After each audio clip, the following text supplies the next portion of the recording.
because I don't see myself losing. And I started to cry. He goes, what? What's wrong? I said, Mom said I'm getting too big for my britches. And she said, nobody likes anybody, and I didn't want to lose my mom's love. When I'm in trouble, somebody's going to take their love from me.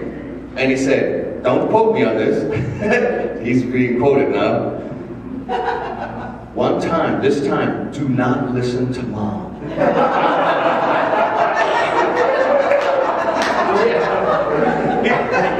You go, what?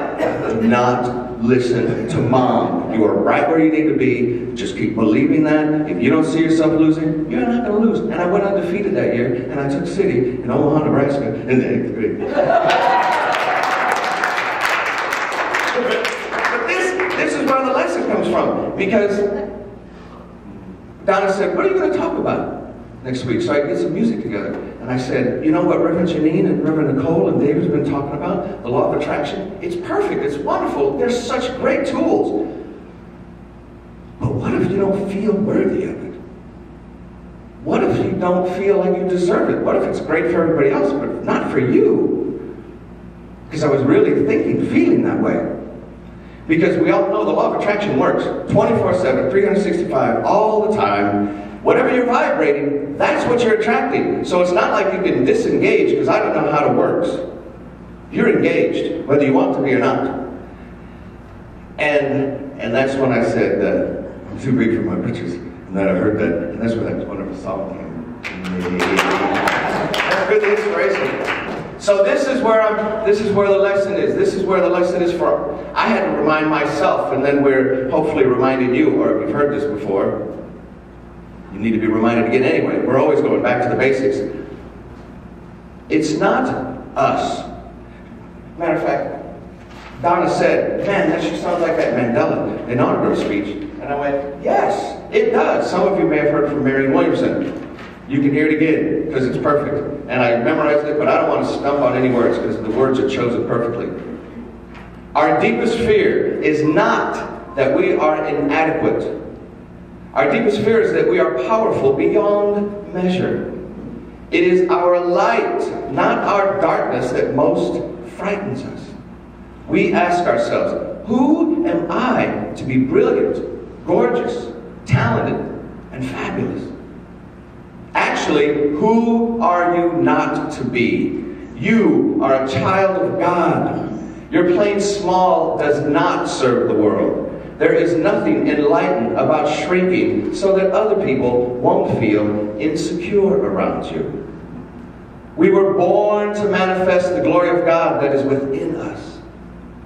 It's not in some of us, it's in everyone. And as we let our own light shine, we consciously give other people the permission to do the same. As we are liberated from our own fear, our presence automatically liberates others. That was the Nelson Mandela inaugural speech in 1994, a segment of it.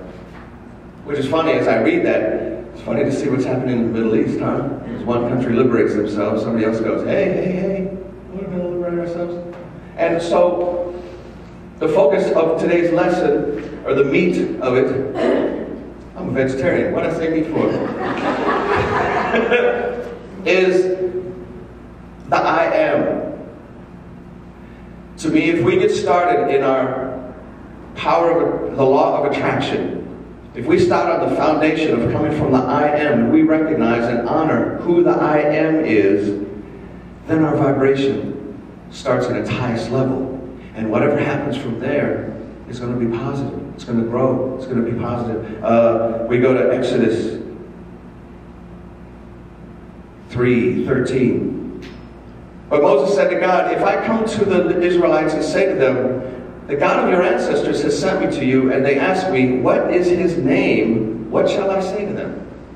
God said to Moses, I am who I am.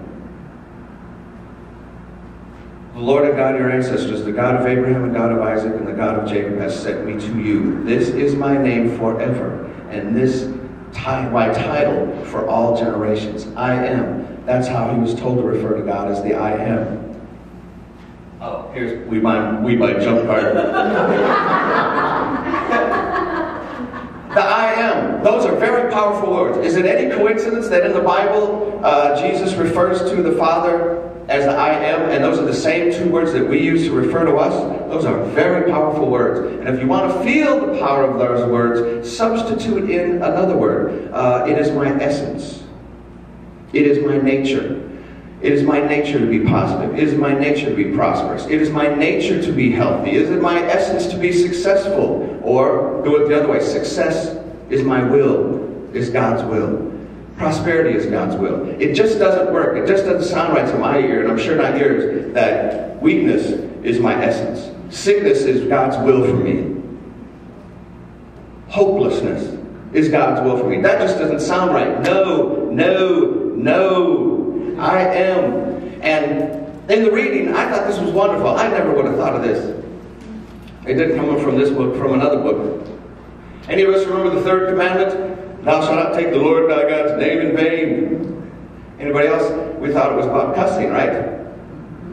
Well, what if Jesus referred to us, and we always emphasize that the power, the kingdom of heaven is within us. The Father is within us. We are one with the Father. And if we use the I am and then put a human limitation on it, if we say the I am and say something negative about it, that's taking the Lord's name in vain. That is insulting God. We are children of God, as you emphasize in your meditations today. I am powerful. I am love. And if we negate that, that's offending the Lord. Because we co-create our world with the Creator. And that is our responsibility, the words we say, I am. Now, of course, in our life, we're going to have some disappointments. We're going to lose a loved one, whether it's death, whether it's divorce, a breakup, something. And I recommend using the word feel. Not I am sad, I'm a loser, we might lose a house or something. Use the word feel. That is transitory, it's transitional. You can acknowledge it and then move on. I'm feeling sad. I'm feeling hopeless. But if you work on it and you come back to your I am, you will get past that and you will come out on top again. You will come out with your positive vibration. And we can always come out with that vibrating. And that's when our law of attraction is really kicking in and we are co-creating with the planet, with the universe. Pardon me. Third man, beautiful, not really, excellent, okay. Why not? No, because we're there. So this is what I'm saying. This is what I'm trying to say. This is why I picked the title I did. Because if you look at the title of our message today, our lesson today, Ready for Greatness. What is missing? What is missing in all of us, especially if we do the power of attraction, the law of attraction? I am God. That's what's missing. That's the riddle in the title there. So I even felt this was weird. This is how embedded it is to me. Like Reverend Janine said, we can't blame other people, but somewhere along the line, somewhere along our culture, somewhere along our lifetime, we have taken on some viruses. We've taken on a different programming. And I think when we were born, our default setting was glory, was love, was success, was promise. But along the line, we've taken off different, like I said, programming. And that's why, personally, I come to church. That's why I meditate. It's to reboot.